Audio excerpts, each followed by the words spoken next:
الحمد للہ وحدہ والصلاة والسلام علی من لا نبی بعد وبعد۔ محترم سامعین و ناظرین،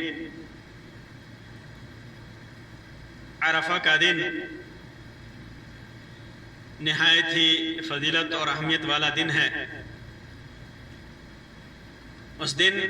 غیر حاجیوں کے لیے روزہ رکھنے کی جو فضیلت ہے وہ یہ ہے کہ اس دن کا روزہ 1 سال قبل اور 1 سال بعد کے گناہوں کے لیے کفارہ ہے۔ اس وجہ سے غیر حاجی جو حج کی سعادت سے محروم ہیں اس روزہ کو رکھ کر کے ثواب میں کا مستحق قرار پاتے ہیں، بے انتہا ثواب کا مستحق قرار پاتے ہیں۔ اس دن ایک اہم مسئلہ یہ پیدا ہوتا ہے کہ وہ ممالک جہاں چاند کا اختلاف ہوتا ہے، چاند نکلنے کا اختلاف ہوتا ہے، یعنی مکہ میں جس دن چاند ہوتا ہے اس دن سے 1 دن پہلے یا 1 دن بعد دیگر ممالک میں ہوتا ہے، تو وہ لوگ کس حساب سے روزہ رکھیں گے؟ کیا وہ 9 ذی الحجہ کو رکھیں گے یا اپنے حساب سے، یا اس دن رکھیں گے جس دن مکہ میں حاجی مقام عرفات میں قیام کرتے ہیں؟ تو اس بات کی وضاحت کر دوں کہ اس سلسلے میں راجح قول یہی ہے کہ چونکہ اس روزے کا تعلق عرفہ سے ہے، عرفہ سے ہے، جس دن حاجی مقام عرفات میں قیام کرتے ہیں، جس دن حاجی مقام عرفات میں قیام کرتے ہیں، اس سے کوئی مطلب نہیں کہ ہمارے ملکوں میں وہ کون سی تاریخ ہوتی ہے، کیونکہ حاجی مقام عرفات میں قیام کر کے اللہ کے فضل کا مستحق ہوتا ہے، اللہ کا فضل پاتا ہے، اور غیر حاجی جو حج سے معذور رہا روزہ رکھ کر اس کا فضل پاتا ہے، اس کی نعمت اور اس کا انعام پاتا ہے۔ میں اس سلسلے میں جو حضرات، جو علماء کرام کچھ شبہات پیش کرتے ہیں کہ اس سے مراد ہمارے ملکوں کے حساب سے ہے 9 ذی الحجہ کی تاریخ، اس کی میں وضاحت کروں گا، اس کا ازالہ کروں گا۔ پہلی چیز اس سلسلے میں جان لیجئے کہ کسی بھی چیز پر عمل کرنے کے لیے، کسی کے لیے جب ہم اس کی فضیلت اور اس کی اہمیت بیان کریں تو حکم کا بڑا دخل ہوتا ہے کہ یہ عمل کس حکم میں ہے، کیا یہ واجب ہے، کیا یہ فرض ہے، کیا یہ مستحب ہے، مندوب ہے، سنت ہے، یہ عام سنت ہے یا سنت مؤکدہ ہے۔ تو روزہ کا، عرفہ کا روزہ بھی اس اعتبار سے اہم ہے اس کا حکم جاننا کہ مکلف پر اس پر عمل کی حیثیت واضح اور مدون ہو سکے کہ اس کا عمل اسے کرنا ہے یا نہیں کرنا ہے۔ ارکان، فرائض، سنن، نوافل اور مستحبات و مندوبات ہر ایک پر عمل اس کی حیثیت و حکم کے اعتبار سے ہی مرتب ہوتا ہے، اور عامل اسی کے مطابق عمل میں مخیر یعنی اسے اختیار ہوتا ہے، مکلف ہوتا ہے۔ اور یہ شریعت سمحہ کا اللہ رب العزت کی طرف سے امت پر اعمال و عبادت میں مزاج و کیف اور حالات و ظروف کی رعایت کرتے ہوئے تیسیر اور احسان ہے، تاکہ امت بدلتے حالات اور اسباب نازلہ کی بنیاد پر عمل کے اعتبار سے اس میں اختیار اور عدم اختیار میں کسی حرج اور پریشانی میں مبتلا نہ ہو سکے، امت کسی حرج میں نہ مبتلا ہو سکے، کسی پریشانی میں مبتلا نہ ہو سکے۔ عرفہ کے دن کے روزہ کا حکم اپنی بے انتہا فضیلت کے باوجود سنت مؤکدہ یا مستحب ہے، سنت مؤکدہ یا مستحب ہے، اس لیے ترک و عمل اور تعین و تحدید میں اس کا اعتبار بھی اسی حیثیت سے ہوگا، نہ کہ بالکلیہ دوسرے سببی اور غیر سببی روزوں کے اعتبار سے۔ ہے کہ نہیں. جو سببی روزے ہیں، غیر سببی روزے ہیں، جیسے سوموار کا روزہ، جمعرات کا روزہ، ایام بیس کا روزہ، رمضان کا روزہ، نذر کا روزہ، اس کے اعتبار سے نہیں ہوگا، بلکہ اس کا اپنا حکم ہے اور اس کی الگ اپنی پہچان ہے. دن کے اعتبار سے بھی اس کی پہچان ہے، ثواب کے اعتبار سے بھی اس کی پہچان ہے، اور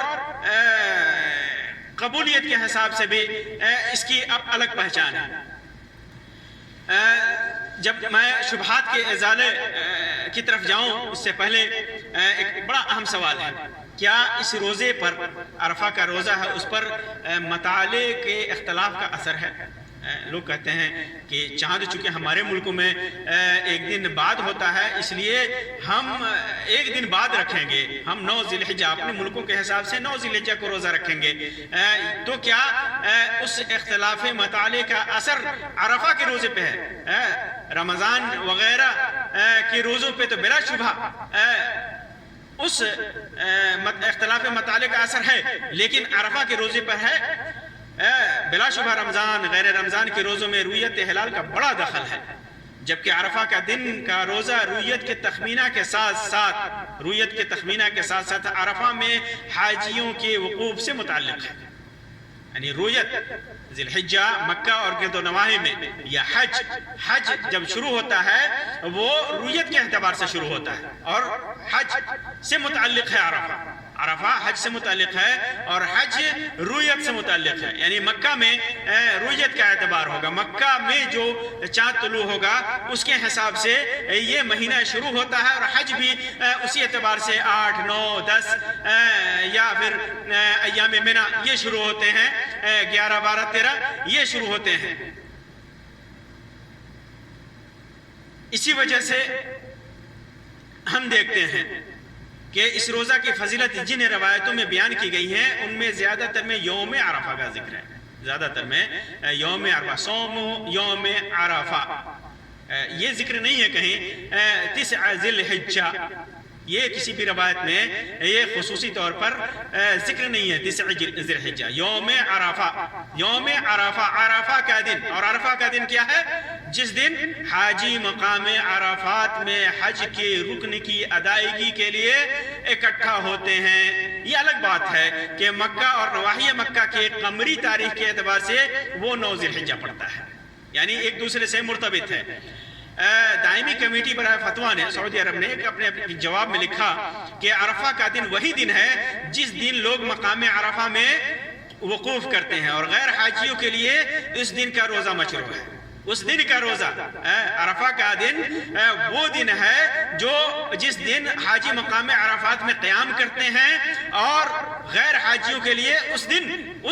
جس دن مکہ میں حاجی قیام کرتے ہیں مقام عرفات میں روزہ مشروع ہے. اگر آپ روزہ رکھنا چاہتے ہیں تو اسی دن رکھیں، اور اگر ایک دن قبل رکھا ہے تو کوئی حرج نہیں، اور اگر پہلی ذی الحجہ سے ہی 9 دنوں تک رکھنا چاہیں تو اچھا ہے، اس لیے کہ یہ مبارک دن ہے جن کا روزہ مستحب ہے. اسی طرح شیخ عبد الرحمن سہیم ایک استفتاء کا جواب دیتے ہوئے فرماتے ہیں کہ لوگوں کے عرفہ کے وقوف کا اعتبار ہوگا نہ کہ جو امت اسلام کی مخالفت کرے. امت اسلام جو اس دن عرفہ کے مقام میں وقوف کرتے ہیں اس کا اعتبار ہوگا، اس امت کے مخالفت کا اعتبار کر کے اس کا اعتبار نہیں ہوگا. چنانچہ امت مسلمہ حج، وقوف اور اجتماع اس بنیاد پر کرتی ہے کہ عرفہ کا دن ہی ہے جس دن لوگ وقوف کرتے ہیں، اور یہاں پر اختلاف مطالعے کا کوئی اعتبار نہیں. اختلاف مطالعے کا کوئی اعتبار نہیں، کیونکہ امت مسلمہ کا اجماع ہے کہ عرفہ کا دن اسی متعین اور محدود دن میں ہے، محدود دن ہے عرفہ کا دن. اور ایک سوال کے جواب میں فرماتے ہیں کہ عرفہ کا دن وہی دن ہے جس دن لوگ عرفات میں وقوف کرتے ہیں، اور کسی کے لیے جائز نہیں کہ امت اسلام کی مخالفت کرے، کیونکہ امت اس بنیاد پر اکٹھی ہوتی ہے اور اس کا اجماع ہے کہ عرفہ کا دن لوگوں کے وقوف کا دن ہے جو ذی الحجہ کی 9ویں تاریخ ہے. لہذا جو روزے میں تقدیم و تاخیر کرتا ہے اس سے عرفہ کا دن کے روزے کا اجر فوت ہو جاتا ہے. واللہ اعلم. یہ واضح رہے کہ یوم عرفہ سے مراد مکہ کے کیلنڈر کے حساب سے 9 ذی الحجہ کی تاریخ ہے۔ کسی دیگر ملک میں اگر چاند مکہ سے ایک دن بعد دیکھا گیا تو وہاں کے لوگ بھی مکہ کے کیلنڈر ہی سے 9 ذی الحجہ کا روزہ رکھیں۔ یہ قول ہے ہمارے شیخ فضیلت الشیخ احمد مجتبیٰ سلفی حفظہ اللہ کا۔ اسی طرح شیخ محمد المغراوی نے بھی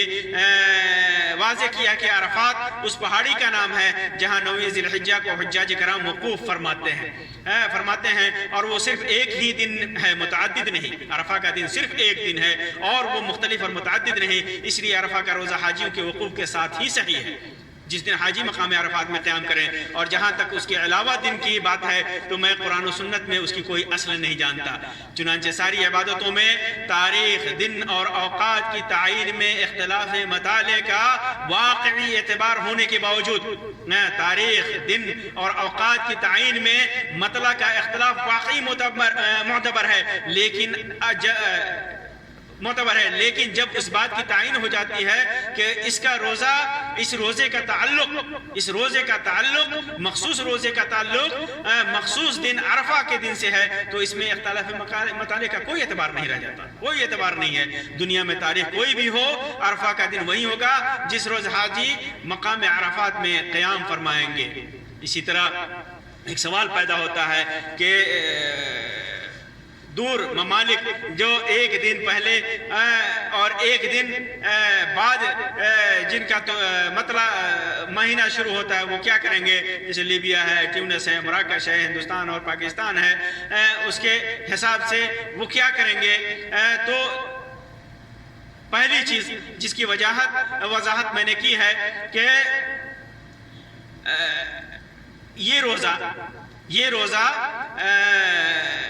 مقام عرفات سے متعلق ہے۔ مقام عرفات جہاں لوگ جو عرفہ کا دن منایا جاتا ہے، جہاں لوگ مخصوص دن میں اکٹھا ہوتے ہیں وہاں اس دن سے متعلق ہے۔ اس وجہ سے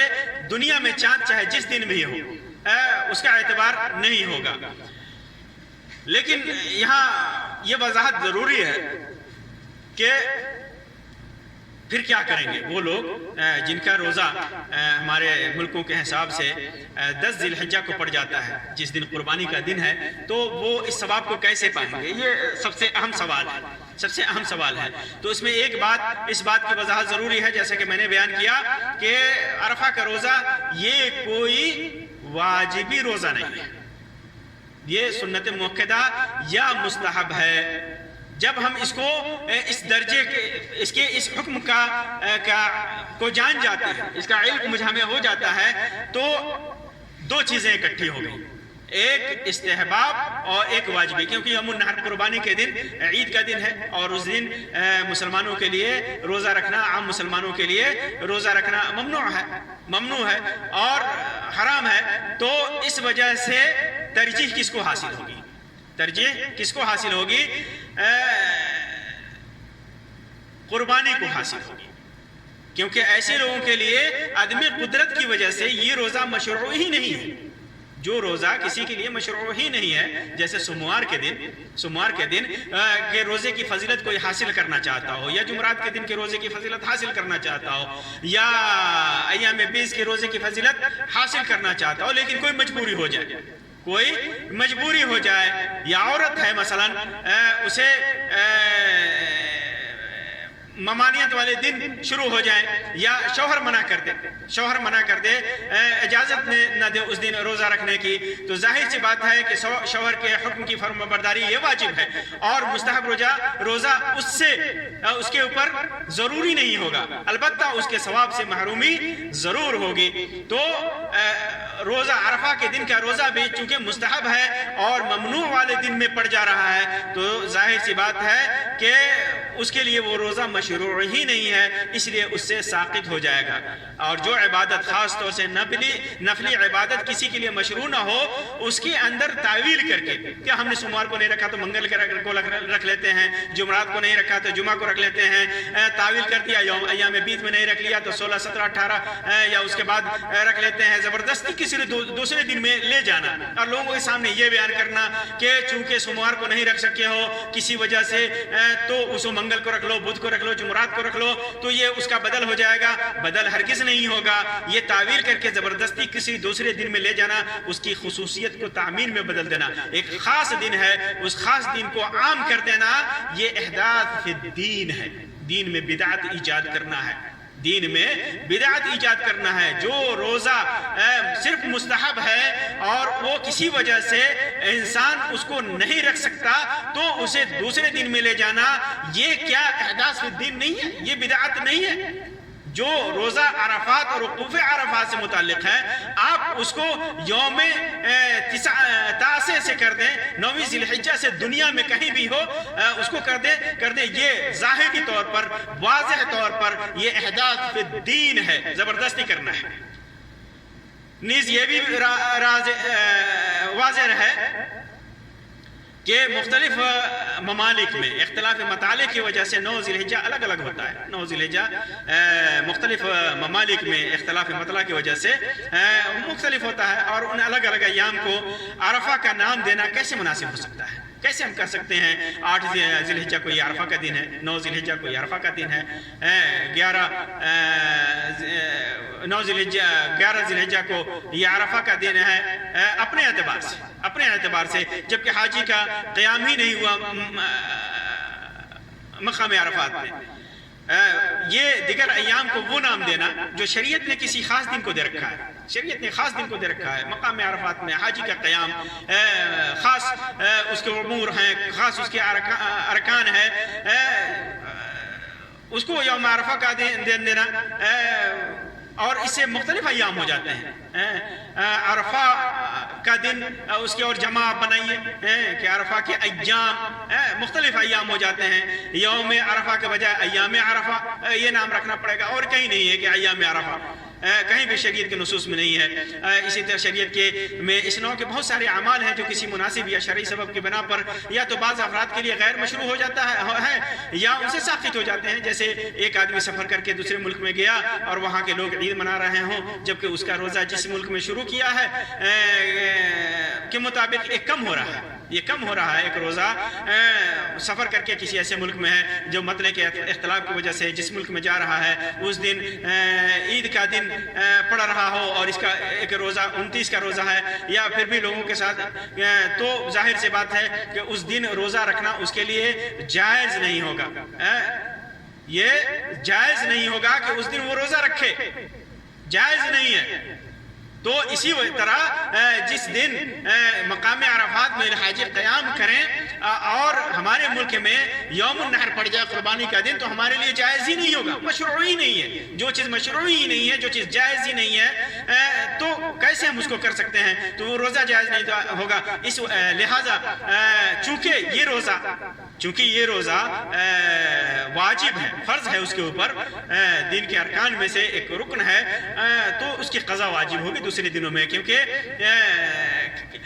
30 روزہ اس کے لیے رکھنا یا 29 روزہ رکھنا چاند کے حساب سے اس کے اوپر واجب ہے، تو اس وجہ سے اس روزے کی قضا کرے گا، لیکن اس دن روزہ نہیں رکھے گا۔ اسی طرح جمعہ کے روزے کی ممانعت عرفہ کے روزے کی عظیمت کی وجہ سے ثابت ہو جاتا ہے۔ عرفہ کے روزے کی، جیسے عرفہ کا دن مقام عرفات میں جمعہ کا دن پڑ گیا، تو ظاہر سی بات ہے کہ جمعہ کے دن روزہ رکھنے کی ممانعت ہے، لیکن آدمی جمعہ کے دن اگر عرفہ کی وجہ سے روزہ رکھتا ہے تو یہ جائز ہے۔ اسی طرح عرفہ کے دن وقوف عرفات کی وجہ سے حاجی روزہ نہیں رکھتے، عرفہ کے دن کا روزہ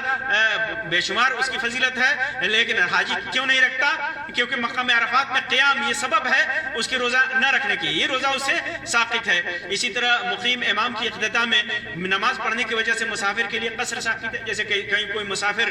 قصر اس کے اوپر واجب ہے، بعض ائمہ کے قول کے مطابق واجب ہے اقتداء قصر کرنا سفر کی حالت میں، لیکن مقیم امام ہے 4 رکعت پڑھا رہا ہے تو 2 رکعت اس کے لیے 2 رکعت ختم ہو کر کے 4 رکعت ہو جاتے ہیں. اسی طرح فجر اور ظہر وغیرہ کی سنتوں یا جماعت کھڑی ہونے کی وجہ سے مسجد میں داخل ہونے والے کے لیے تحیۃ المسجد جس کا بے شمار ثواب ہے، جس کا حکم ہے، یہ مشروع نہیں ہے. اب ایسا نہیں ہے کہ کسی نے تحیۃ المسجد نہیں پڑھا تو کہہ دیں گے کہ نہیں اس کو بعد میں پڑھ لو، گھر میں جا کر کے پڑھ لو یا مسجد ہی میں پڑھو لیکن نماز کے بعد پڑھ لو. یہ سنتیں تحیۃ المسجد کے لیے کفایت کرتی ہیں. آدمی جیسے مسجد میں داخل ہوا، 4 رکعت ظہر کے پڑھنا ہے یا مغرب کے لیے 2 رکعت پڑھنا چاہتا ہے تو سنت بھی ہو جائے اور تحیۃ المسجد بھی ہو جائے. اسی طرح سببی نمازوں جیسے فرض نمازوں کی قضا، طواف کی 2 رکعت سنتیں، تحیۃ المسجد اور سورج گرہن کی نماز وغیرہ کی وجہ سے ممنوع اوقات میں نماز کی ممانعت ساقط ہو جاتی ہے، جیسا کہ علماء نے واضح کیا ہے. ان کے علاوہ بھی اور بہت سارے مسائل ہیں جو اس نقطے کی وضاحت کے لیے کافی ہیں. اس لیے جن ممالک میں یوم النحر عرفہ کے دن پڑ جائے وہاں کے رہنے والوں سے عرفہ کے دن کا روزہ ساقط مانا جائے گا. یہ احبت ہے، یہ مناسب ہے اس بات سے کہ شریعت کے متعین کردہ دن کو ہی بدل دیا جائے کہ یہ دن متعین ہے کہ یہ دن عرفہ کا ہے اور آپ کہہ دیں کہ نہیں 8 تاریخ کا دن عرفہ کا ہے، 10 تاریخ کا دن تاریخ عرفہ کا دن ہے. عرفہ کا دن ہوتا ہے سوموار کو، حاجی قیام کرتے ہیں سوموار کے دن، آپ روزہ رکھیں منگل کو، آپ روزہ رکھیں جمعرات کو، آپ روزہ رکھیں اتوار کو. یہ کیسے مناسب ہو سکتا ہے؟ بعض سلف نے اختلاف کی صورت میں اس روزہ کے ساقط ہونے کی روایت بھی ذکر کی ہے، جیسے امام ابن شیبہ نے امام ابراہیم نخعی کا قول نقل کیا ہے کہ جب ان سے حضر میں شک یا غیر معتمد شہادت کی بنیاد پر اختلاف کی صورت میں عرفہ کے روزہ کے بارے میں سوال کیا گیا تو فرمایا اذا کان فی اختلاف فلا تصومن، جب اس کے اندر اختلاف ہو جائے تو یعنی اگر اس سلسلے میں اختلاف ہو جائے تو روزہ مت رکھنا. اختلاف ہو جائے کہ عرفہ کا دن کس دن پڑتا ہے، کوئی کہتا ہے کہ نہیں اس دن ہے، کوئی کہتا جب علم نہیں ہوتا تھا اس زمانے میں خبر نہیں ہوتی تھی اور اختلاف ہو جاتا تھا تو کہتے تھے ولا تصومنا، تو روزہ مت رکھنا. اس کو امام مصنف ابن شیبہ کے اندر روایت کیا ہے اور امام ابن رجب حنبلی کی کتاب احکام الاختلاف رؤیت حلال ذی الحجہ کی تحقیق میں ڈاکٹر عبداللہ ابن عبدالعزیز الجبرین نے اسے حسن قرار دیا ہے. یہاں ایک عجیب بات ہے، جب میں نے کسی خاص سبب کی وجہ سے، ان اسباب کی وجہ سے عرفہ کے روزے کی ساقط والی بات لکھی اپنے ایک مضمون میں، تو بہت سارے احباب نے اس پر یہ کہہ کر کے تنقید کی کہ آپ کون ہوتے ہیں کسی عمل کو ساقط کرنے والے، یعنی آپ کون ہوتے ہیں. میں نے کہا کہ یہ روزہ ساقط ہے یوم النحر کی وجہ سے، ہمارے ہاں یوم النحر پڑھنے کی وجہ سے، قربانی کا دن پڑھنے کی وجہ سے. تو کہتے ہیں کہ یہ آپ کون ہوتے ہیں اسے ساقط کرنے والے. تو کیا آپ ساقط نہیں کر رہے ہیں؟ آپ 9 ذی الحجہ اپنے اعتبار سے منا رہے ہیں اور عرفہ کا دن اگر قربانی کا دن ہے آپ اس دن نہیں رکھ رہے ہیں تو کیا آپ ساقط نہیں کر رہے ہیں؟ اس طرح کی بات جب کسی ایسے آدمی کی زبان سے صادر ہو جو شریعت کے علوم سے نابلد ہو تو سمجھ میں آتی ہے کہ یہ بیچارہ شریعت کے علوم سے نابلد ہے. لیکن یہی بات کسی عالم دین جو کتاب و سنت کے رموز و اسرار سے واقف ہو اور عبادتوں میں توقیف اور اسباب و مصالح کے دخل کا ادراک رکھتا ہو کہ عبادتوں میں بہت ساری عبادتیں ہیں، یہاں تک فرائض بھی ہیں، ان کے اندر بھی اسباب و مصالح کا اعتبار ہوتا ہے، اسباب اور مصالح کا اعتبار ہوتا ہے کہ کن حالات میں یہ عبادتیں ہمارے لیے کس حیثیت سے، کس اعتبار سے، کب اور کیسے انہیں پڑھنا ہے، کیسے انہیں انجام دینا ہے، اس کا ادراک ہے انہیں. پھر بھی کیا کہا جا سکتا ہے کہ جب وہ ایسی بات کہتے ہیں کہ آپ کون ہوتے ہیں کسی عبادت کو ساقط کرنے والا، جبکہ میں نے ایسے مسائل کا ذکر بھی کر دیا ہے جس کی وجہ سے بہت سارے مسائل کے اندر ایسے حالات پیدا ہوتے ہیں. آپ کسی وجہ سے گھر میں نماز پڑھیں، جماعت میں حاضر ہونا آپ سے ساقط ہو جاتا ہے، آپ کے لیے معاف ہے. اور اسی طرح عیدگاہ میں حاضر نہ ہونا یہ آپ کے لیے عید کے دن معاف ہے. اسی طرح خطبے کا ساقط ہونا، عید کے خطبے کا ساقط ہونا، یہ بھی اسباب کی بنیاد پر معاف ہے، اور عام لوگوں نے بھی اس کو سمجھ لیا ہے۔ اس وبا کے ایام میں، کورونا کے ایام میں، جب رمضان کا موسم آیا اور جب پوری دنیا میں لاک ڈاؤن لگی، تو کس طرح علماء نے مختلف مسائل میں یہ فتویٰ دیا، بڑے بڑے علماء نے، کہ کس طرح ہم سے جماعتوں میں حاضر ہونا ساقط ہے، ہم سے صف میں صحیح طریقے سے صف بندی کرنا ساقط ہے، ہمارے لیے کس طرح عید کی نماز اور عیدگاہ میں حاضر ہونا کس طرح ہم سے ساقط ہے، انہیں کس انداز میں اور کس اعتبار سے ہمیں ادا کرنا چاہیے۔ اسی طرح بہت سارے لوگ صوموا لرؤیتہ وافطروا لرؤیتہ کو پیش کرتے ہیں، اسے استدلال کرتے ہیں اور اس پر زور دیتے ہوئے کہتے ہیں کہ اس میں واضح طور پر عموم ہے، رمضان کے ساتھ ساتھ ہر ماہ کے لیے عام ہے، جس میں عرفہ کا دن بھی شامل ہے۔ صوموا لرؤیتہ وافطروا لرؤیتہ، جیسا کہ امام خورشی مالکی نے لکھا ہے کہ مواسم الزمن کی موسم، یہ جو ہے موسم الزمن کی جمع ہے، جس سے حکم شرعی متعلق ہوتا ہے، لہذا عرفہ سے وقوف کی جگہ مراد نہ لے کر کے انہوں نے وقت اور زمن مراد لیا ہے، جو 9 ذی الحجہ کو پڑتا ہے۔ اسی طرح عاشورہ بول کر 10 محرم مراد لیا ہے، لیکن امام خورشی اور دیگر علماء جو اس سے استدلال کرتے ہیں وہ کئی اعتبار سے ناقابل رد ہے، یہ قابل رد ہے، کئی اعتبار سے ناقابل استدلال ہے۔ ظاہر سی بات ہے کہ بہت ساری عبادتیں موسم اور زمان سے متعلق ہیں، لیکن اس کے ساتھ یہ بھی ناقابل انکار حقیقت ہے کہ بہت ساری عبادتوں میں زمان اور وقت کا قطعاً اعتبار نہیں ہوتا، اور بسا اوقات اعتبار ہوتا بھی ہے تو اس کے بعد احکام و مسائل اور جزیات اس اعتبار سے نکل جاتے ہیں۔ انہیں میں عرفہ کا دن ہے جو شروع تو ہوتا مکہ اور نواحی کی رویت سے ہے، لیکن اعتبار عرفات کے میدان میں حاجیوں کے اجتماع کا ہوتا ہے، جیسے مکہ اور نواحی کے غیر حاجی غیر حجاج افراد جنہیں اس بات کا یقین بھی ہو کہ تعین یوم عرفہ میں غلطی ہوئی ہے اور باعتبار طلوع قمر ایک دن بعد اور ایک دن قبل یوم عرفہ ہونا چاہیے، پھر بھی ان کے روزے کا اعتبار اس دن کا ہوگا جس دن خطا کے باوجود حاجی میدان عرفات میں قیام کر رہے ہوں۔ حاجی مان لیجئے کہ جیسے بعض لوگوں کو یہ علم ہو آخری دنوں میں کہ یہ عرفہ کا دن نہیں ہے، 9 ذی الحجہ نہیں ہے، کیونکہ رویت میں ہم سے غلطی ہوئی ہے، لیکن حاجی مقام عرفات میں قیام کر چکے ہوں یا کر رہے ہوں تو اعتبار ان کے روزے کا کس دن کا ہوگا؟ ان کی رویت کے اعتبار سے نہیں ہوگا، بلکہ مقام عرفات میں حاجیوں کے قیام کے حساب سے ہوگا، قیام کے حساب سے ہوگا۔ اسی طرح مثال کے طور پر جیسے 1-2 ذی الحجہ کو اس زمانے میں جب وسائل نہیں تھے، 1-2 ذی الحجہ کو معلوم ہوا کہ ہاں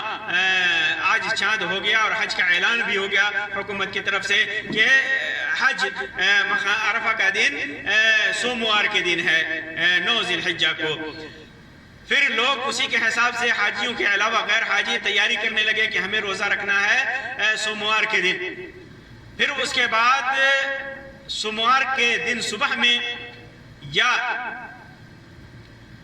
اتوار کی شام میں انہیں خبر ہوئی صحیح شہادت کی بنیاد پر کہ نہیں، روزہ ہم نے رویت قمر میں ہم سے غلطی ہوئی ہے، خبر مل گئی کہ صحیح یہ ہے، یعنی ایک دن پہلے حاجیوں کو مقام عرفات میں قیام کرنا چاہیے، اتوار کو ہی قیام کرنا چاہیے۔ تو کیا یعنی اتوار سے پہلے ان کو معلوم ہو جائے ایک دن پہلے، تو کیا وہ اتوار کو روزہ رکھیں گے یا سوموار کو روزہ رکھیں گے؟ جبکہ یہ متأکد ہے کہ حاجی مقام عرفات میں سوموار کو قیام کریں گے، تو ظاہر سی بات ہے کہ فتویٰ یہی ہوگا کہ اعتبار حاجی کے مقام عرفات میں قیام کا ہوگا، نہ کہ ان کی صحیح معلومات کا اعتبار ہوگا اور رویت مطلع کی تاکید کا ہوگا، ایسا نہیں ہوگا۔ اسی طرح امام خورشی کا یہ کہنا کہ عرفہ سے جگہ نے مراد لے کر کے 9 ذی الحجہ کی تاریخ مراد لی گئی ہے، دعویٰ بدون دلیل ہے، اس کی کوئی دلیل نہیں ہے، جبکہ معاملہ اس کے برخلاف ہے۔ واضح طور پر روایات میں یوم عرفہ سے وقوف عرفات کا دن ہی مراد لیا گیا ہے، لہٰذا جس روز مقام عرفات میں حاجیوں کا قیام ہی نہ ہوا اس روز کو یوم عرفہ کہنے کے لیے دلیل صریح کی ضرورت ہوتی ہے، صریح دلیل کی ضرورت ہوتی ہے کہ یہ مراد ہے، جبکہ فقہا کے بیان کے مطابق یوم عرفہ اسی دن کو کہا جائے گا جس دن حاجی مقام عرفات میں ہوں گے۔ اسی طرح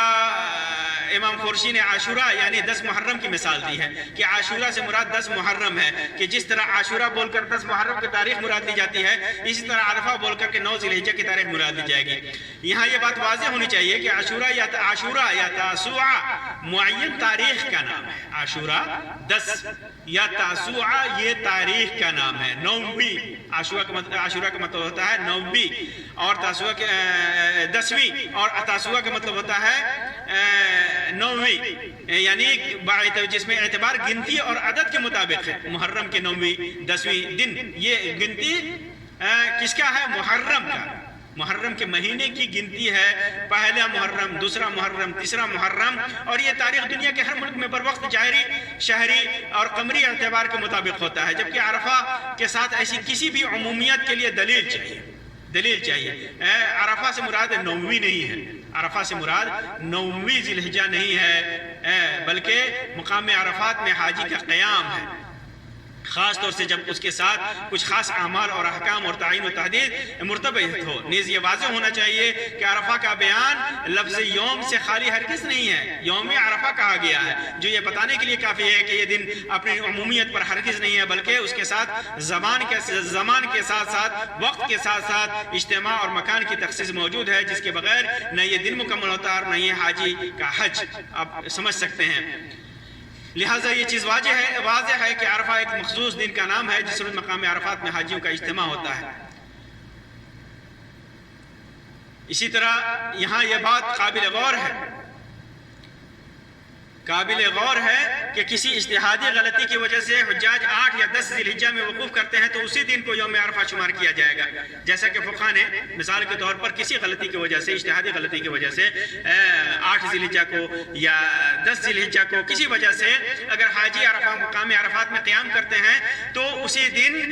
کو عرفہ شمار کیا جائے گا، نہ کہ 9 ذی الحجہ کو۔ چنانچہ عرفہ کا دن وہ ہوگا جس دن حاجی مقام عرفات میں قیام کریں گے، جیسا کہ فقہا نے مختلف کتابوں میں اس کی وضاحت کی ہے۔ چنانچہ صوموا لرؤیتہ وافطروا لرؤیتہ فإن غبی علیکم فاکملوا عدۃ شعبان 30 والی روایت کو عمومیت کی بنیاد پر مطلقاً یوم عرفہ کے روزہ کے لیے تاریخ کے تحدید کے طور پر پیش کرنا محل نظر ہے، کیونکہ اس روزے کا تعلق یوم عرفہ حاجیوں کے مقام عرفات میں قیام سے ہے، نہ کہ تاریخ سے۔ چنانچہ یہاں یہ نکتہ کافی اہم ہے، واضح رہے کہ یہ روایت رمضان کی روزوں کے باب میں صریح ہے، رمضان کی روزوں کے لیے صریح ہے، کیونکہ کہا گیا ہے کہ فاکملوا العدۃ 30،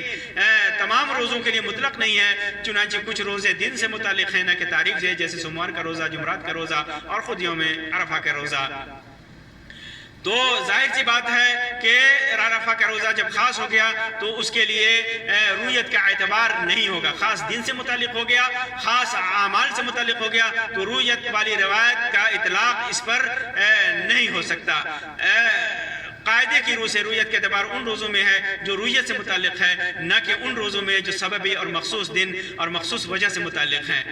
اور ظاہر سی بات ہے، آپ کو معلوم ہونے چاہیے کہ عرفہ اور اس دن حاجی اور غیر حاجی کے لیے مشروع اعمال کا تعلق خاص ہے، عام نہیں ہے، اور یہ واضح ہے رہنا چاہیے کہ رویت کے اعتبار کو مطلق تمام روزوں کے لیے پیش کر کے ہی اشکال پیدا کیا جاتا ہے۔ قطع نظر یہ کہ اس کے تمام روزوں قطع نظر اس کے کہ تمام روزوں کی حیثیت و ماہیت میں یکسانیت نہیں ہے، یوم، تاریخ، تعین، تخمینہ اس بے انتہا فرق کے باوجود کچھ لوگ جو ہے نا واضح نص کے مطابق مطالبے پر مصر ہے کہ واضح نص لائیے کہ اس سے عرفہ کا دن مراد ہے کہ نہیں. یوم ہے، تاریخ ہے، تعین ہے، تخمینہ ہے، یہ سارے الفاظ مختلف ہیں، واضح ہے اس کے اندر. زبردستی کہتے ہیں کہ نص لائیے کہ اس سے عرفہ میں مقام عرفات میں حاجی جب قیام کرتا ہے وہی دن خاص مراد ہے. یہ واضح ہے تو اس پر نص جب طلب کیا جاتا ہے تب جب نص نہ ہو، جب تعین نہ ہو. آپ نے کہہ دیا کہ ہمارے حساب سے، آپ دلیل لائیے کہ آپ کے حساب سے نص شرعی لائیے کہ 9 ذی الحجہ اللہ کے رسول صلی اللہ علیہ وسلم نے کہا اور صحابہ کرام نے 9 ذی الحجہ مراد لیا ہے، سلف نے 9 ذی الحجہ مراد لیا ہے. یہ غیر ضروری تعویلات اور شبہات کا سہارا لے کر کے دوسروں سے نص صریح کا مطالبہ کیا جاتا ہے. اسی طرح بعض لوگ کہتے ہیں کہ 9 ذی الحجہ، روایات میں 9 ذی الحجہ کا ذکر بصراحت موجود ہے. جو کہتے ہیں نا کہ بلا شبہ عرفہ کے لیے 9 ذی الحجہ کے دن کی تعین رویت کے حساب 9 ذی الحجہ، ظاہر سی بات ہے عرفہ کہتے ہیں کہ عرفہ کا دن 9 ذی الحجہ کو ہی پڑتا ہے. بلا شبہ مکہ کے حساب سے 9 ذی الحجہ کے پڑتا ہے، اور یوم عرفہ کی تعریف جہاں بھی کرتے ہیں علماء اہل لغت 9 ذی الحجہ کی ہی تحدید کرتے ہیں. اس کا بنیادی سبب یہ ہے کہ مکہ اور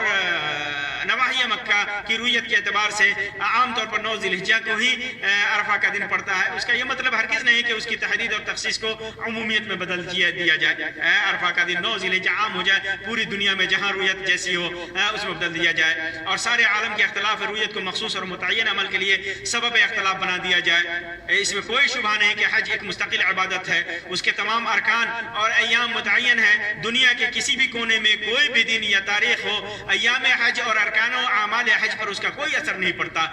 کہ وہ کس دن پڑتا ہے. اسی طرح بعض لوگ ایام حج اور ایام النحر سے استدلال کرتے ہیں کہ ایام حج جس دن قربانی کی جاتی ہے اس دن دنیا کے تمام ممالک میں اس کے علاوہ ایام وہاں کی رویت کے اعتبار سے قربانی کی جاتی ہے. تو ظاہر سی بات ہے کہ حج ایک مستقل عمل ہے، اسے استدلال نہیں کیا جا سکتا کہ چونکہ حاجی بھی قربانی 10 تاریخ کو کرتا ہے اور ہم بھی اپنے اعتبار سے 10 تاریخ کو کرتے ہیں، اور حج سے قربانی سے ایک دن پہلے یوم النحر پڑتا ہے یا یوم عرفہ پڑتا ہے، تو ہمارے یہاں بھی قربانی سے پہلے ایک دن یوم عرفہ پڑھنا چاہیے. تو یہ واضح ہونا چاہیے کہ قرآن و سنت کے مطابق دونوں حاجی اور غیر حاجی کی طرف سے اللہ تبارک و تعالیٰ کے لیے ذبح کے تقرب کے لیے ذبح ہے، لیکن ایک کے لیے حدی اور دوسرے کے لیے اضحیہ کا لفظ وارد ہے. گرچہ اس کو مکہ اور بالخصوص مینا میں ہی کیوں نہ ذبح کیا گیا ہو. حج الگ چیز، ہدیہ الگ چیز ہے، اور اضحیہ الگ چیز ہے. قربانی الگ چیز ہے اور ہدیہ الگ چیز ہے. اسی طرح تمتع، قران یا لزوم دم کے سبب ہدیہ کا حکم وجوب کا ہے. ہدی یہ واجب ہے برخلاف اضحیہ کے، کیونکہ یہ جمہور فقہاء کے نزدیک سنت مؤکدہ ہے، حالانکہ بعض اہل علم وجوب کے قائل بھی ہیں. دونوں الگ الگ ہے، دونوں کا حکم الگ ہے. اسی طرح عام قربانی کے جانور اور حج کے ہدیے کے جانور میں تبدیلی کے امکان کے بارے میں مالک کا فتویٰ ہے کہ قربانی کے جانور کو کسی حادث عیب کی وجہ سے اس سے اچھے جانور سے تبدیل کیا جا سکتا ہے، برخلاف ہدی کے جانور میں نہیں کیا جا سکتا. ہدی ایک خاص جگہ کے ساتھ مخصوص ہے. ہدی جو حاجی قربانی کرتا ہے وہ خاص جگہ کے لیے مخصوص ہے، اور قربانی کے مینا مکہ یا کسی دوسری جگہ کہیں بھی کیا جا سکتا ہے. امام شافعی فرماتے ہیں اضحیہ مسلمانوں میں سے ہر صاحب استطاعت کے لیے سفر، حضر، گاؤں، شہر، مکہ، حج میں مینا وغیرہ میں ہر جگہ سنت ہے اس کے ساتھ ہدیہ ہو یا نہ ہو. اسی طرح قربانی کے بدلے کوئی دوسرا عمل نہیں کر سکتے. قربانی کے بدلے میں کوئی دوسرا عمل نہیں کر سکتے، جبکہ متمتع اور قارن کو اگر ہدیہ میسر نہ ہو تو اس کے اوپر 10 روزے واجب ہیں. قربانی کی جگہ پر آپ چاہیں کہ روزہ رکھ لیں، قربانی کی جگہ پر آپ چاہیں کہ صدقہ کر دیں، پیسہ غریبوں میں بانٹ دیں، نہیں سن سکتا. لیکن اگر آپ نے حد نہیں کر سکتا، تمتع کر رہے ہیں، قران کر رہے ہیں، حدی نہیں کر سکتے ہیں، اس کو بھی قربانی کہا جاتا ہے. حدی نہیں کر سکتے تو اس کے اوپر 10 روزے واجب ہیں، 3 حج کے ایام میں اور 7 گھر واپسی کے بعد. اسی طرح قربانی کا ایک جانور یا کا حصہ اہل خانہ کے لیے کفایت کرتا ہے، جبکہ ہدیہ صرف حاجی کے لیے ہوتا ہے۔ حاجی چاہے کہ پورے گھر والوں کے لیے کی طرف سے ایک ہدیہ کرے تو یہ کفایت نہیں کرے گا۔ اسی طرح اضحیہ یعنی قربانی کے لیے عید کی نماز شرط ہے، جبکہ ہدیہ کے لیے نماز عید ہے ہی نہیں، یعنی عرفات میں مقام عید اگر حاجی منی میں ہے تو اس کے لیے یوم عید ہے ہی نہیں، عید کی نہ نماز ہے نہ عید کے شرائط اس کے اوپر لاگو ہوتے ہیں۔ اسی طرح قربانی کی نیت کرنے والے کے لیے اول ذی الحجہ سے بال اور ناخن کاٹنے کا حکم ہے، جبکہ نہ کاٹنے کا حکم ہے، بال اور ناخن چھوڑ دینا ہے، چمڑا چھوڑ دینا ہے، جبکہ حاجی کے لیے حکم صرف حالت احرام میں ہے، چاہے وہ احرام 8 ذی الحجہ کو باندھے، حالت احرام تک ہی محدود ہے اس کے لیے۔ اس کے علاوہ بھی بہت زیادہ فرق ہے۔ فرق کرنے کا ذکر کرنے کا مقصد یہ ہے کہ حج کے ایام حرام، مینا، مزدلفہ، عرفات، اس سے متعلق اعمال و عبادت اور دیگر ایام و امکنہ میں کیے جانے اعمال و عبادت سے حکم مختلف اور الگ ہے، دونوں پر قیاس نہیں کیا جا سکتا کہ حاجی چونکہ 9 ذی الحجہ کو اپنے اعتبار سے قربانی کرتا ہے، اس سے پہلے ایک دن پہلے عرفہ کا دن پڑتا ہے، اس لیے ہم چونکہ 10 ذی الحجہ کو ہم چونکہ اپنے ملک کے اعتبار سے 10 ذی الحجہ کو قربانی کرتے ہیں، اس سے ایک دن پہلے روزہ رکھنا ہے عرفہ کا، تو یہ قیاس مع الفارق ہے، یہ قیاس صحیح نہیں ہے، کیونکہ یہ دوسرے اعمال پر غلط قیاس کرنا ہوا، حج کے اعمال پر دوسرے اعمال کو قیاس کرنا غلط ہے۔ اسی طرح بعض لوگ کہتے ہیں کہ تاسع ذی الحجہ کی 9ویں تاریخ مراد ہے، اس روایت سے اصطلاح کرتے ہیں جسے امام ابو داؤد اور نسائی وغیرہ نے روایت کیا ہے کہ اللہ کے رسول صلی اللہ علیہ وسلم سے کہ بعض بیویوں سے مروی ہے، جسے اسے روایت کو امام البانی نے صحیح قرار دیا ہے کہ کان رسول اللہ صلی اللہ علیہ وسلم یصوم 9 ذی الحجہ و یوم عاشورہ و 3 ایام من کل شہر، کہ اللہ کے رسول صلی اللہ علیہ وسلم ذی الحجہ کے 9 دنوں اور محرم کے 10ویں دن اور ہر ماہ کے 3 دن کا روزہ رکھا کرتے تھے۔ بعض روایات میں بطور تغلیب عاشر یعنی ذی الحجہ کے 10 دن کا لفظ وارد ہے، جس سے مراد ذی الحجہ کے شروع کے 9 دن ہیں، کیونکہ 10واں دن قربانی کا دن ہے جس میں روزہ ممنوع ہے۔ کچھ لوگوں کو اس روایت میں وارد 9 من ذی الحجہ سے مخالفہ ہوا، کہتے ہیں کہ 9واں ذی الحجہ، اس سے مراد 9ویں ذی الحجہ کا روزہ ہے، جبکہ اس روایت میں 9ویں ذی الحجہ کے تعین کے لیے کوئی دلیل نہیں ہے، کیونکہ 9 سے مراد ذی الحجہ کے شروع کے 9 دن ہے نہ کہ 9واں دن۔ دائمی کمیٹی برائے فتویٰ نے اس غلط تعویل اور فہم کی تصحیح کرتے ہوئے لکھا ہے کہ کچھ لوگوں کا یہ کہنا کہ 30 ذی الحجہ سے مراد 9ویں ذی الحجہ ہے، تاسع اور 30 کے فرق ذی الحجہ، تاسع اور 30 کے فرق کی بنا پر مردود اور قابل مردود تعویل ہے اور واضح غلطی پر ہیں یہ لوگ، کیونکہ 30 اور تاسع میں آسمان اور زمین کا فرق ہے۔ اب یہاں پر بہت سارے لوگ بہت سارے شبہات پیش کرتے ہیں، کہتے ہیں کہ یوم عرفہ، یعنی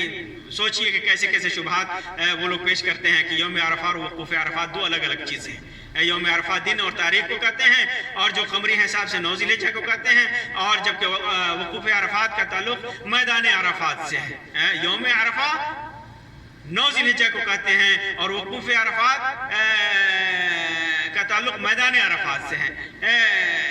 اب میں نے شروع میں اہل لغت کے عرفات و عرفہ کا کے سلسلے میں جو اہل لغت کا فرق ہے اس کو میں نے واضح کر دیا ہے، وہ اس کی حیثیت واضح ہو جاتی تھی، واضح ہو جاتی ہے کہ ان کا کہنا کس طرح کیسے صحیح ہو سکتا ہے۔ عرفہ اور عرفات یہ دونوں لغوی اعتبار سے دونوں ایک دوسرے کے مترادف ہیں، اور مقام عرفات کے لیے اور یوم عرفات کے لیے بولا جاتا ہے۔ یہاں اس بات کی وضاحت ضروری تھی کہ دن اور تاریخ کی گنتی میں کس سبب سے لایا گیا۔ کیا دنیا کے کسی بھی خطے میں ذو الحجہ کو یوم عرفہ کہا لکھا اور بولا جا سکتا ہے 9ویں تاریخ کو؟ یوم عرفہ کہہ سکتے ہیں آپ دنیا کے کسی بھی تاریخ میں 9 تاریخ ہے یوم عرفہ ہے؟ نہیں کہہ سکتے نا۔ بلا شبہ وقوف عرفات کا تعلق میدان عرفات سے ہے، ٹھیک اسی طرح یوم عرفہ کا تعلق بھی وقوف عرفات سے ہے، دن اور تاریخ سے نہیں، گویا دونوں ایک دوسرے سے مرتبط ہیں۔ جیسا کہ میں نے فقہا کے اقوال میں ذکر کر دیا کہ یوم عرفات کا اطلاق اسی دن پر ہوگا جس دن حجاج وقوف عرفات کریں گے، وہ دن بسبب اجتہاد و خطا 8 ہو یا 10 ذی الحجہ ہو۔ اسی طرح ایک اشکال یہ پیش کیا جاتا ہے کہ اگر عرفات میں وقوف سے متعلق روزہ ہوتا تو عرفہ نہیں عرفات کا ذکر ہوتا۔ اس اشکال میں دین میں ایک نئی اصطلاح گھڑنے کے ساتھ ساتھ لغت اور معانی کے ساتھ خرد برد کی کوشش کی گئی ہے. کہتے ہیں کہ عرفہ نہیں عرفات کا ذکر ہوتا ہے. گویا مقام عرفات میں حاجیوں کے قیام کے دن کے علاوہ بھی کوئی کئی دن ہیں جنہیں عرفہ کا نام دیا جائے. کوئی اور دن ہے جسے عرفہ کا دن کہا جائے گا، جبکہ نصوص اور لغت کی صراحت کے مطابق عرفہ عرفات اور اس کی طرف یوم کی نسبت اور اس دن اور اس مقام کا ذکر اور اس دن کا مقام کا عمل اور اس دن کا عمل ایک دوسرے سے متعلق ہیں. اور واضح رہے کہ یوم عرفہ کا دن یعنی جس دن حاجی میدان عرفات میں جمع ہو کر کے بصراحت موجود ہے اس کا ذکر. لہٰذا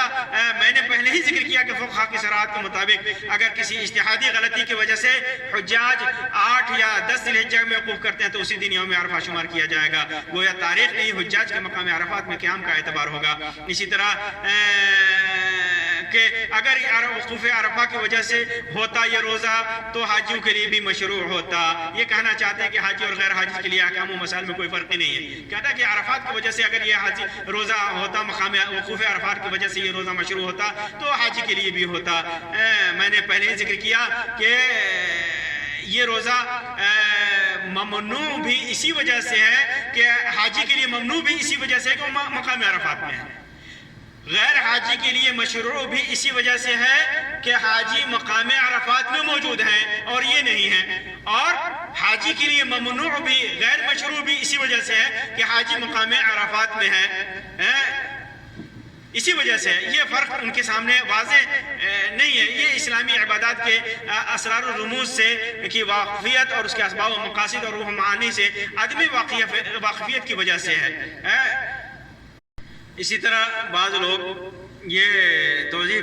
پیش کرتے ہیں کہ اس کے نام کی وجہ سے عرفہ متعین نہیں مانا جا سکتا. عرفہ صرف اسی کو نہیں کہا جائے گا عرفہ کا دن جس دن حاجی مقام عرفات میں قیام کرے. دراصل ان کے یہاں یہ اشکال پیش کیا جاتا ہے کہ جس دن ذریت آدم سے اللہ تبارک و تعالیٰ نے توحید پر عہد و پیمان لیا تھا اس دن عرفہ کا تھا، اور یہ معلوم ہے کہ اس وقت مقام عرفات میں حاجیوں کا قیام نہیں ہوتا تھا، پھر بھی اسے عرفہ کا دن کہا گیا. یہ اشکال پیش کیا جاتا ہے. اس میں کوئی شک نہیں کہ اہل معرفت کے یہاں کے بیان کے مطابق عرفہ کی وجہ تسمیہ کے سلسلے میں ڈھیروں وجوہات مذکور ہے، لیکن یہ بھی حق ہے کہ قیام عرفہ اسے متعلق دیگر احکام اور امور کا اعتبار قرآن و سنت پر ہے. ما قبل الاسلام کوئی بھی عمل، رواج یا مسمى جب تک اسلام انہیں باقی نہ رکھے قابل اعتبار ہرگز نہیں ہے. یہ مسئلہ وجہ تسمیہ کے ساتھ ساتھ اس دن کے لیے نصوص قرآن و سنت سے ثابت احکام و اعمال کا ہے، کیونکہ کسی چیز کا تعارف اس کی حیثیت و ماہیت کے بیان کے لیے ہوتا ہے، نہ کہ قرآن و سنت میں وارد احکام کی تشریح یا ان کے رد کے لیے ہوتا ہے. اور عرفہ کی وجہ تسمیہ اور دن اور وقت کی تعین جو کتب حدیث اور فقہ و لغات اور معاجم میں بھرے پڑے ہیں اس دن کے نام کے لیے دلیل نہیں. آخر انہیں کس الہامی دلیل کی ضرورت ہے. اسی طرح عرفہ کے دن کی تعین کے انکار کے لیے کہ وہ دن خاص نہیں ہے، یوم تشریق یوم تربیہ کو مثال بنایا جاتا ہے کہ عرفہ کو ایک نسبتی نام کے طور پہ پیش کیا جاتا ہے کہ جس طرح یوم تربیہ ایک نسبتی نام ہے اور عرفہ یوم ایام تشریق اس ایک نسبتی نام رکھے ہیں. اسی مناسک حج کی نسبت سے بہت سارے نام رکھا گیا ہے، ان سے سب پر عمومی قاعدہ لگے گا. ایک طرف بہت سارے ناموں کو حج سے نسبت کرتے ہیں، ٹھیک ہے، یوم تربیہ حج سے نسبت کیا جا رہا ہے، دوسری طرف عرفہ کو حج کے ساتھ خاص ہے، عموم کی فہرست میں جو حج کے ساتھ خاص ہے اس کو عموم کی فہرست میں ڈال رہے ہیں. یہ عجیب استدلال ہے. اسی طرح کہتے ہیں کہ بعض سلف نے مطلق 9 ذی الحجہ مراد لیا ہے. یہ سلف پر اتہام باندھنا ہے کہ سلف میں کہیں بھی مطلق 9 ذی الحجہ نہیں مراد لیا گیا ہے عرفہ کے دن کے تعین کے لیے. وقوف عرفات کو ہی مراد لیا گیا ہے، جیسا کہ سلف کے ہاں صحابہ کرام اور تابعین کے ہاں یہ معروف تھا. عائشہ رضی اللہ تعالیٰ عنہ کی روایت ہے جس میں مسروق نے عرفہ کے دن روزہ میں احتمال کی بنیاد پر اس احتمال کی بنیاد پر روزہ نہیں رکھا عرفہ کا کہ کہیں قربانی کا دن نہ ہو. مبادا یہ قربان مسروق نے روزہ نہیں رکھا. عائشہ رضی اللہ تعالیٰ عنہ نے پوچھا تو کہا کہ میں نے روزہ اس لیے نہیں رکھا کہ مبادا قربانی کا دن نہ ہو. تو عائشہ رضی اللہ تعالیٰ عنہ نے ان کی تصحیح فرمائی کہ آج عرفہ کا دن ہے اور عید قربانی عرفہ کا دن اور قربانی کا اعتبار اسی دن ہوگا جس دن لوگ اسے انجام دے رہے ہوں گے. گرچہ اس دن کے بارے میں شک ہی کیوں نہ ہو۔ امام بحقی اور شافعی کے اندر عطا رضی اللہ رحمۃ اللہ علیہ کی ایک روایت مرسل ہے، اضحاکم یوم تضحون۔ اسی طرح عرفہ یوم تعرفون، عرفہ کا دن وہ دن ہے جس دن عرفہ میں قیام کرو، اور اضحیٰ کا دن وہ دن ہے جس دن قربانی کرو۔ اس معنی کی بے شمار روایتیں موجود ہیں۔ بہت سارے لوگ کہتے ہیں کہ یعنی عجیب طرح کا استدلال کہ وقوف عرفات سے عرفہ کے دن کے روزے سے متعلق ماننے پر اشکال یہ پیدا ہو جاتا ہے کہ 100 سال پہلے لوگوں کا یہ کہنا، جیسے لوگ کہتے ہیں کہ 100 سال پہلے لوگ اپنے حساب سے رکھتے تھے، تو یہ کہنا کہ لوگ اپنے ملک کے حساب سے 9 ذی الحجہ کا ہی روزہ رکھتے تھے، مگر وقوف عرفات نہ جان سکنے کی وجہ سے معذور تھے۔ اب وہ عذر باقی نہ رہا۔ اس بات سے لازم آتا ہے کہ ان سب میں سے کسی نے صحیح روزہ نہیں رکھا۔ اگر یہ مان لیتے ہیں تو سوائے وقوف عرفات کا علم رکھنے والے وہی صحیح روزہ رکھ سکے ہوئے۔ اس سے ان لوگوں کے بشمول سلف صالحین کے فہم حدیث اور علم میں تنقیص کا پہلو نکلتا ہے۔ عجیب طرح کا استدلال ہے یہ۔ میں کہتا ہوں کہ سلف صالحین کے عمل میں تنقیص کا پہلو نکلتا ہے اور نہیں ان کے فہم حدیث میں۔ البتہ آپ جو اشکال پیدا کر رہے ہیں آپ کے فہم کا قصور ہے۔ کہاں یہ اجتہاد ہے کہ اجتہاد اور خطا کی بنیاد پر کسی کا عمل ناقص ہوتا ہے اور فہم کمزور ہو جاتا ہے؟ مذکورہ نامعقول بیان کے مطابق تو نعوذ باللہ ان سارے صحابہ کرام، ائمہ محدثین اور فقہاء و مجتہدین کا عمل جو اجتہاد اور خطا کی بنیاد پر نص کے خلاف تھا، ناقص ہوا اور ان کے فہم میں تقصیر تھا۔ اللہ ہدایت دے ایسے لوگوں کو جو اس قسم کے دلائل دیتے ہیں۔ تاریخ میں برہا ایسا ہوا ہے کہ لوگوں نے عیدیں منائی، حج کیا، پھر بعد میں پتہ چلا کہ ان سے غلطی ہوئی تھی، اور تو کیا ان سے غلطی ہوئی تھی؟ آپ بتا سکتے ہیں کہ ان کا عمل مردود تھا یا مقبول تھا یا ناقص تھا؟ غلطی ہو گئی، عید کا دن کسی اور دن منا لیا، بعد میں پتہ چلا کہ یہ غلطی تھی، اس دن منانا چاہیے تھا، حج کسی اور دن کر لیا، اور بعد میں پتہ چلا کہ ہم نے غلط دن میں حج کر لیا، اجتہاد کی بنیاد پر یا خطا کی بنیاد پر کیا، تو اس سے عمل کہاں ناقص آتا ہے؟ یہ عجیب طرح کا استدلال ہے ان لوگوں کا۔ بعض لوگ کہتے ہیں کہ ہر ملک کے لوگ اپنی رویت کے اعتبار سے عرفہ کا روزہ رکھے، اس پر ایک طرح سے امت کا عملی اجماع ہے۔ عجیب دلیل ہے، کہاں عملی اجتماع ہے؟ علماء تو آپ کا شروع سے اختلاف کرتے آ رہے ہیں، بلکہ اس کے برخلاف اجماع ہے، اجماع کی کوئی شرائط ہونی چاہیے نا، کہاں ہے اجماع کی شرائط اس کے اندر موجود ہے؟ اس کے خلاف علماء نے دعویٰ کیا ہے۔ ڈاکٹر سلیمان الاشقر لکھتے ہیں کہ عالم اسلام کے تمام گوشوں کے مسلمان دسیوں سال سے اس بات پر عملاً متفق ہیں کہ عید الاضحیٰ میں حجاج کرام کی متابعت کی جائے گی، کسی جہت یا جماعت کے لیے اس اجماع کی مخالفت جائز نہیں۔ اجماع حج میں ذی الحجہ میں حج میں جو اجماع ہوا ہے اس کی مخالفت جائز نہیں ہے۔ اس اجماع کی تائید امام سرخسی حنفی، امام ابن العربی مالکی اور شیخ الاسلام ابن تیمیہ کے کلام سے بھی ہوتی ہے۔ اس طرح کے بہت سارے اشکالات لوگ اور اشتباہات پیدا کرتے ہیں اور مختلف دلیلیں دیتے ہیں۔ کبھی لغت کا سہارا لیا جاتا ہے، کبھی کسی چیز کا سہارا لیا جاتا ہے، یہ ساری کمزور باتیں ہیں اور یہ ساری لفاظیاں ہیں جو اس کے لیے کبھی سلف صالحین کے عمل میں تنقیص کا پہلو نکالا جاتا ہے، کبھی لوگوں کے عمل کا زبردستی مکلف کیا جاتا ہے، کبھی لوگوں کو 8 اور 10 اور 11 اور 12 کو روزہ رکھنے پر کا فتویٰ دیا جاتا ہے۔ ظاہر سی بات ہے بہت سارے اشکالات ہیں جن کا ذکر کرنا اس مختصر سے بیان میں مجلس میں ممکن نہیں ہے۔ بہت سارے اشکالات اور توجیحات اور